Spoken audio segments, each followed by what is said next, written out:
Hi guys, अक्सर लोग confuse रहते हैं कि कब प्रेजेंट परफेक्ट टेंस का यूज़ करें और कब पास्ट सिंपल यानी पास्ट इंडेफिनिट टेंस का।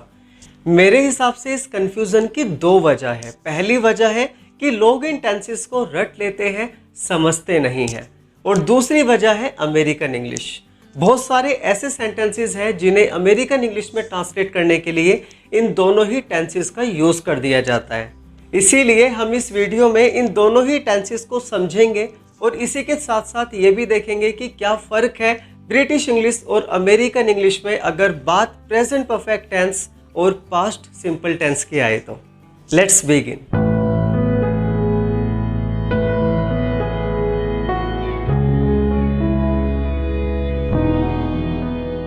Welcome back to my channel Bittu's amazing classes learn English with Bittu. For the new faces, this is Bittu back again with an amazing video on English। तो चलिए guys, दोनों ही tenses को समझने के लिए कुछ सेंटेंसेस देखते हैं। तो गाइज आप जरा इन सेंटेंसेस को देखिए। मैंने उसे कल ही तो देखा है या फिर कल ही तो देखा है मैंने उसे। 3 दिन पहले ही तो उसने मुझे फ़ोन किया है। 2018 में ही तो मैंने ये बाइक खरीदी है या फिर 2018 में ही तो खरीदी है मैंने ये बाइक। पिछले हफ्ते ही तो मैंने तुझे बताया है या फिर पिछले हफ्ते ही तो बताया है मैंने तुझे। तो गाइस इन सारे सेंटेंसेस में हम एक चीज देख रहे हैं, वो है कि इसमें हैव वर्ड आ रहा है। इन सारे सेंटेंसेस में हैव वर्ड आ रहा है। ओके, तो इस है को देखते ही लोगों को लगता है कि ये प्रेजेंट में है और लोग इसे प्रेजेंट परफेक्ट टेंस में बना देते हैं। ओके गाइस, लोग इसे प्रेजेंट परफेक्ट टेंस में बना देते हैं। मैंने इन चारों ही सेंटेंसेस को प्रेजेंट परफेक्ट टेंस में पहले बनाया हुआ है और उसके बाद में पास्ट इंडेफिनिट टेंस में। पहले प्रेजेंट परफेक्ट टेंस में बनाया, फिर पास्ट इंडेफिनिट टेंस में बना रखा है। अब गाइस मैं आपको बता दूं कि इसमें यूज होगा ये वाला पास्ट टेंस से ये वाले सेंटेंसेस बनेंगे। आई सो हिम यस्टरडे सही है और I have seen him yesterday गलत है। ऐसा क्यों होता है गाइस? क्योंकि अगर कभी भी किसी सेंटेंसेस में पास्ट टाइम एक्सप्रेसिंग वर्ड्स आते हैं, जैसे कि आप ये देख सकते हैं, yesterday, the day before yesterday, yesterday evening, yesterday morning, या फिर एगो, या फिर इन 1948, इस तरह के वर्ड्स जो पास्ट टाइम के बारे में हमें बताते हैं, अगर इस तरह के वर्ड्स किसी भी सेंटेंस में आते हैं तो उन सेंटेंसेस को पास्ट इंडेफिनिट टेंस में यानी कि पास्ट सिंपल टेंस में ट्रांसलेट किया जाता है। ओके गाइस, तो I have seen him yesterday गलत होगा। ओके, क्योंकि यस्टरडे क्या है? एक पास्ट टाइम एक्सप्रेसिंग वर्ड है और आई सो हिम यस्टरडे सही है। इसी तरह he has found me 3 days ago, ये गलत है क्योंकि एगो हमें पास्ट टाइम के बारे में बताता है। तो ही फोन्ड मी 3 days ago ये सही होगा। इसी तरह 2018 में ही तो मैंने ये बाइक खरीदी है या फिर 2018 में ही तो खरीदी है मैंने ये bike. I have boat this bike in 2018 गलत है और सही क्या है? आई बोट दिस बाइक इन 2018। इसी तरह गाइस पिछले हफ्ते ही तो मैंने तुझे बताया है या फिर पिछले हफ्ते तो बताया है मैंने तुझे, पिछले हफ्ते ही तो बताया है मैंने तुझे। तो गाइस यहाँ पर क्या होगा? I have told you last week. Okay, last एक ऐसा वर्ड है जो हमें पास्ट टाइम के बारे में बताता है, ये पास्ट टाइम एक्सप्रेसिंग वर्ड है, तो इसमें भी ये गलत होगा और I told you last week ये सही होगा। तो बस कहने का मतलब ये है, अगर किसी भी सेंटेंसेस में पास्ट टाइम एक्सप्रेसिंग वर्ड आता है तो उस सेंटेंस को ट्रांसलेट करने के लिए पास्ट इंडेफिनिट यानी कि पास्ट सिंपल टेंस का यूज किया जाता है। प्रेजेंट परफेक्ट टेंस में ऐसे सेंटेंस को बनाना गलत होता है। और गाइस रिसेंट एक्शंस के बारे में बात करने के लिए जो तुरंत अभी खत्म हुए हैं उनके लिए प्रेजेंट परफेक्ट टेंस का यूज किया जाता है। जैसे कि मान लो आपने 8 बजे खाना खाया और आप 8:01 पर, 2 मिनट पर, 3 मिनट पर या फिर 8:05 पर आप कहते हैं कि मैंने खाना खा लिया। कोई आपसे कहता है खाना खा लो, आप कहते हैं कि मैंने खाना खा लिया। तो इस सेंटेंस को बनाने के लिए प्रेजेंट परफेक्ट टेंस का यूज किया जाएगा। ओके गाइस, इसकी इंग्लिश बनेगी I have eaten the food. अब देखो यहाँ पर कंफ्यूज करने वाली बात यह है कि स्टूडेंट्स को बता दिया जाता है कि जब सेंटेंस के लास्ट में, अंत में आ ई ए का साउंड आता है तो वो सेंटेंस पास्ट इंडेफिनिट टेंस में ट्रांसलेट किया जाता है। ओके गाइज, ये पहचान हमें बताई जाती है। अब यहाँ पर आपको समझना होगा, देखो मैंने खाना खा लिया आ, तो यहाँ पे आ का साउंड आ रहा है, तो लोग इसे क्या करते हैं पास्ट इंडेफिनिट टेंस में ट्रांसलेट करने लग जाते हैं। आपको रटना नहीं है, आपको समझना है। अगर कोई एक्शन अभी तुरंत थोड़ी देर पहले ही खत्म हुआ है, वो एक रिसेंट एक्शन है, तो उसके लिए प्रेजेंट परफेक्ट टेंस का यूज किया जाएगा। और गाइस एक बात आपको और समझनी है, इस बात को चाहे आप ऐसे कह लो कि मैंने खाना खा लिया है, या फिर ऐसे कह लो कि मैं खाना खा चुका हूं, इन तीनों की इंग्लिश एक ही बनेगी, I have eaten the food. मतलब ये तीनों एक ही बात को कहने के तरीके हैं। आपको कॉन्सेप्ट को समझना है। अगर कोई एक्शन बिल्कुल अभी अभी खत्म हुआ है, वो एक रिसेंट एक्शन है, तो उसको ट्रांसलेट करने के लिए प्रेजेंट परफेक्ट टेंस का यूज किया जाता है। ओके, पास्ट इंडेफिनिट टेंस का यूज नहीं किया जाता। और गाइज ऐसे एक्शंस जो पास्ट टाइम में पूरे हुए लेकिन उनका इफेक्ट प्रेजेंट टाइम में दिखाई दे रहा है, ऐसे एक्शंस के लिए ब्रिटिश इंग्लिश में प्रेजेंट परफेक्ट टेंस का यूज किया जाता है और अमेरिकन इंग्लिश में दोनों ही टेंसेस का यूज कर दिया जाता है। मेरा मतलब प्रेजेंट परफेक्ट टेंस भी यूज कर दिया जाता है और पास्ट इंडेफिनिट का भी यूज कर दिया जाता है। जैसे कि मान लो मैं अभी अभी अपने एक दोस्त के पास जाता हूँ और मैंने देखा कि वो मुझे दुखी लग रहा है, उदास लग रहा है, और वो ढूंढ रहा है कभी यहाँ कभी वहाँ। ओके, मैंने उससे पूछा क्या हुआ, वो कहता है कि यार मेरा ना फ़ोन खो गया। ओके, तो देखो उसका जो फ़ोन था वो पास्ट टाइम में हुआ, एक्शन तो पास्ट टाइम में पूरा हो गया, लेकिन उसका जो रिजल्ट है, उसका जो इफेक्ट है, वो हमें अब दिखाई दे रहा है। कैसे दिखाई दे रहा है? वो दुखी है, ये उसका इफेक्ट है। वो उदास है, वो इधर उधर ढूंढ रहा है। ओके, ये उसके इफेक्ट्स हैं। तो अगर कोई एक्शन पास्ट टाइम में पूरा हो और उसका इफेक्ट प्रेजेंट टाइम में हो, ऐसे एक्शन के लिए ब्रिटिश इंग्लिश में प्रेजेंट परफेक्ट टेंस का यूज किया जाता है और अमेरिकन इंग्लिश में प्रेजेंट परफेक्ट टेंस और पास्ट इंडेफिनिट टेंस दोनों का ही यूज कर दिया जाता है। जैसे गाइस हम यहाँ पर देखते हैं, ब्रिटिश इंग्लिश में इस सेंटेंस को ऐसे ट्रांसलेट करेंगे, I have lost my phone, मेरा फोन खो गया। अब एक बात आपको और समझनी है, मेरा फोन खो गया या फिर मेरा फोन खो गया है। ओके, वो लड़का इस बात को कैसे भी बोले कि मेरा फोन खो गया या फिर मेरा फोन खो गया है, दोनों की इंग्लिश क्या बनेगी? I have lost my phone. Okay, British English में। और अमेरिकन इंग्लिश में कैसे बनाएंगे? I have lost my phone या फिर आई लॉस्ट माई फोन, क्योंकि अमेरिकन इंग्लिश में दोनों ही टेंसेस का यूज कर दिया जाता है ऐसे एक्शंस को ट्रांसलेट करने के लिए जो पास्ट टाइम में पूरे हुए लेकिन उनका इफेक्ट प्रेजेंट टाइम में दिखाई दे रहा है। इसी तरह गाइज एक और एग्जांपल लेते हैं। मान लो कि गाइज मैं कहीं पर गया, मैं अपनी बुआ जी के घर पे गया और मैंने वहां पर देखा कि सब कुछ गीला गीला हो रहा है। तो मैं उससे कहता हूँ कि यार कैसे गलियां वलियां सब गीली करवा रखी है, गलियां सड़कें। तो वो कहता है यार सुबह ना बारिश हुई थी। ओके, उसने कहा कि बारिश हुई थी, इसकी भी इंग्लिश क्या बनेगी? इट हैज रेन्ड।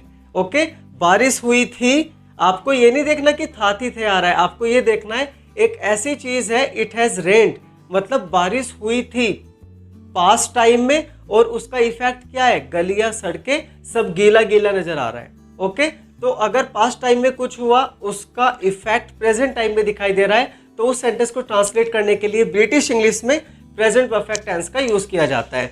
तो बारिश हुई थी या फिर बारिश हुई है, वो इस बात को कैसे भी बोले, इसकी इंग्लिश एक ही बनेगी, इट हैज रेन्ड।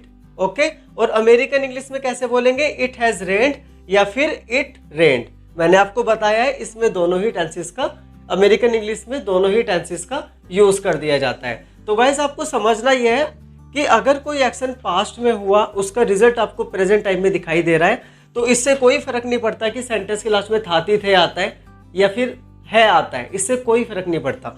बारिश हुई थी या बारिश हुई है, दोनों की इंग्लिश बनेगी इट हैज रेन्ड, क्योंकि आपने समझ लिया कि बारिश तो पहले हुई थी लेकिन उसका असर अभी प्रेजेंट टाइम में नजर आ रहा है।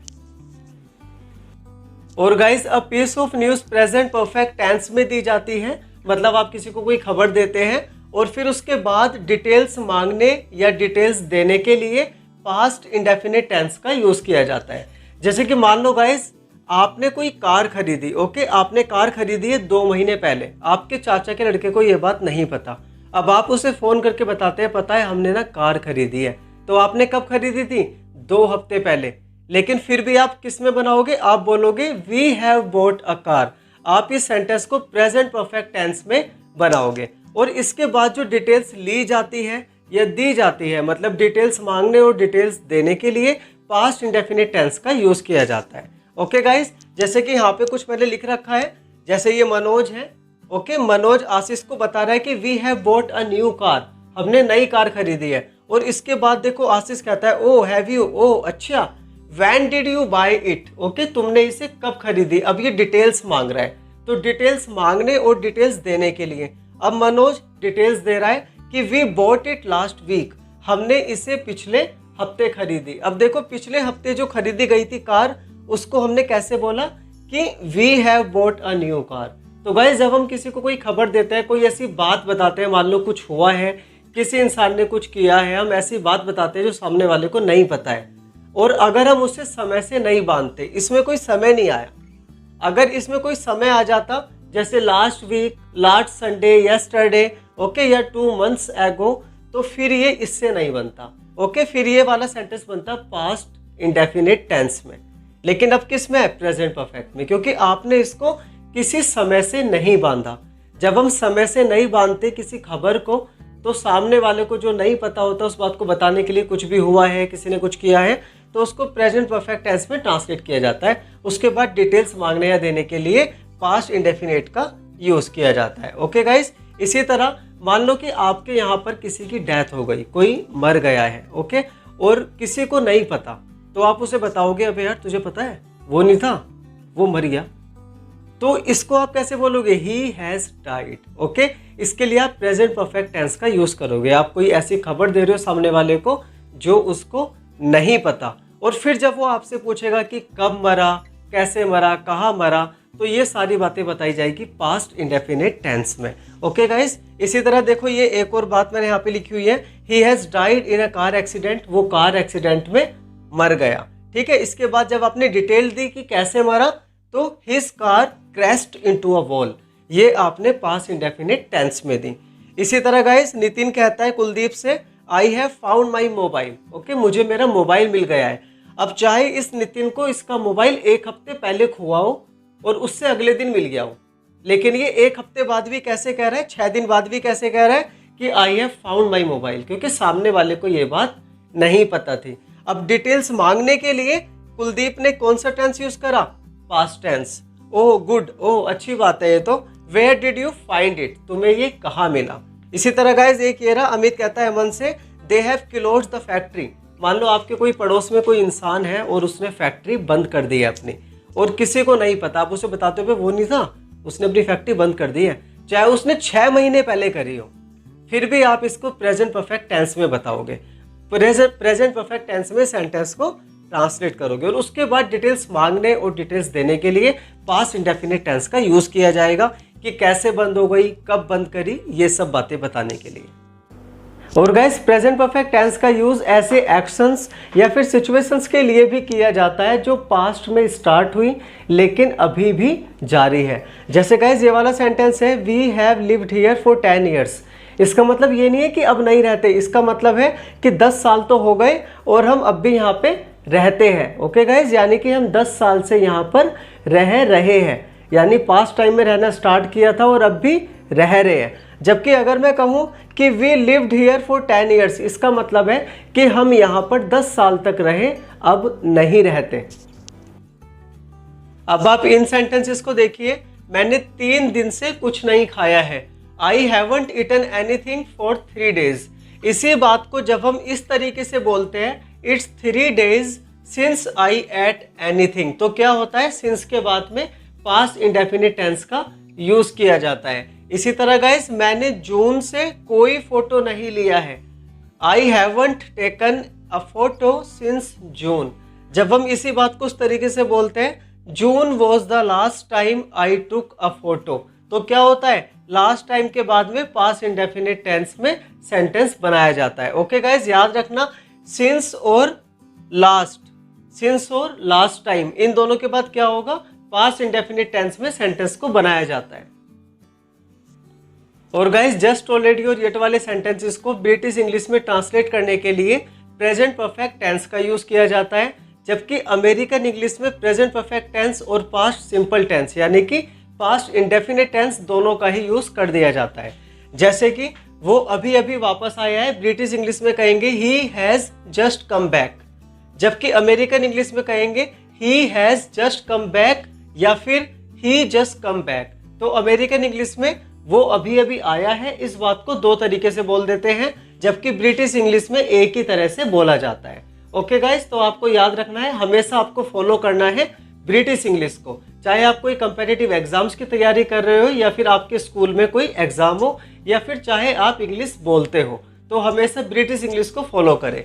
इसी तरह वो पहले ही निकल चुका है, ही हैज ऑलरेडी लेफ्ट, वो पहले ही निकल चुका है, ये आप बोलोगे ब्रिटिश इंग्लिश में ही हैज ऑलरेडी लेफ्ट, जबकि अमेरिकन इंग्लिश में इस बात को दो तरह से कहा जाएगा। Okay, he has already left और ही ऑलरेडी लेफ्ट। इसी तरह have you finished your work yet, क्या तुमने अपना काम खत्म कर दिया है, इस बात को ब्रिटिश इंग्लिश में एक ही तरह से बोलेंगे, जबकि अमेरिकन इंग्लिश में दो तरह से बोला जाएगा, have you finished your work yet या फिर did you finish your work yet.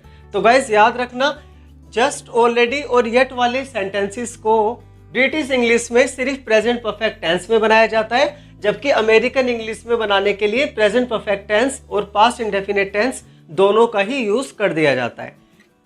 और गाइस एवर और नेवर के साथ भी ब्रिटिश इंग्लिश में प्रेजेंट परफेक्ट टेंस का यूज किया जाता है एक ऐसे पीरियड के लिए जो अब तक कंटिन्यू है, लेकिन अमेरिकन इंग्लिश में दोनों ही टेंसेस का यूज कर दिया जाता है, प्रेजेंट परफेक्ट टेंस का भी और पास्ट इंडेफिनिट टेंस का भी। ओके गाइस, इसे समझते हैं। जैसे मैं कहूँ कि क्या तुमने कभी घोड़े की सवारी की है, ओके गाइस, तो यहाँ पे मेरा मतलब क्या है, बीते समय से लेकर अब तक। ओके, क्या तुमने कभी घोड़े की सवारी की है, इससे क्या पता लग रहा है क्या तुमने आज तक, अभी तक घोड़े की सवारी की है, तो ये वाला ऐसे पीरियड के लिए प्रेजेंट परफेक्ट टेंस यूज किया जाता है ब्रिटिश इंग्लिश में। लेकिन गाइज अमेरिकन इंग्लिश में दोनों ही यूज कर दिए जाते हैं। जैसे कि इसकी इंग्लिश बनेगी अमेरिकन इंग्लिश में have you ever ridden a horse, क्या तुमने कभी घोड़े की सवारी की है, या फिर did you ever ride a horse. Okay guys, American English में इसे दो तरह से बोल दिया जाता है, लेकिन मैं तुम्हें बार बार बता रहा हूँ, फिर से बता दूं, हमेशा ब्रिटिश इंग्लिश को फॉलो करना, उसी को सही माना जाता है, बस मैं आपको नॉलेज के लिए बता रहा हूँ। इसी तरह guys I don't know who she is, मुझे नहीं पता वो कौन है। I have never seen her before, मैंने उसे पहले कभी नहीं देखा है। इसका मतलब क्या है कि बीते समय से लेकर अब तक मैंने उसे कभी नहीं देखा है। ओके गाइज, इसमें अब तक छिपा हुआ रहता है। तो आई have never seen her before, मैं नहीं जानता वो कौन है, मैंने उसे अभी तक पहले कभी नहीं देखा है। जबकि इसमें क्या होगा, अमेरिकन इंग्लिश में दोनों तरीके से ट्रांसलेट कर दिया जाएगा, प्रेजेंट परफेक्ट टेंस में भी और पास्ट इंडेफिनिट टेंस में भी। आई don't know who she is, I have never seen her before, या फिर I never saw her before. Okay guys, that's all for today, thank you so much for watching. अगर आपको ये video थोड़ी सी भी अच्छी लगी है तो गाइज प्लीज इसे लाइक करें और मेरे चैनल को सब्सक्राइब करके बेल आइकन को प्रेस कर लें और ऑल को सेलेक्ट कर लें, जिससे कि मेरी आने वाली वीडियोस के बारे में आपको पता चलता रहे। मैं फिर आऊँगा एक और इंटरेस्टिंग वीडियो के साथ। Till then take care and good bye.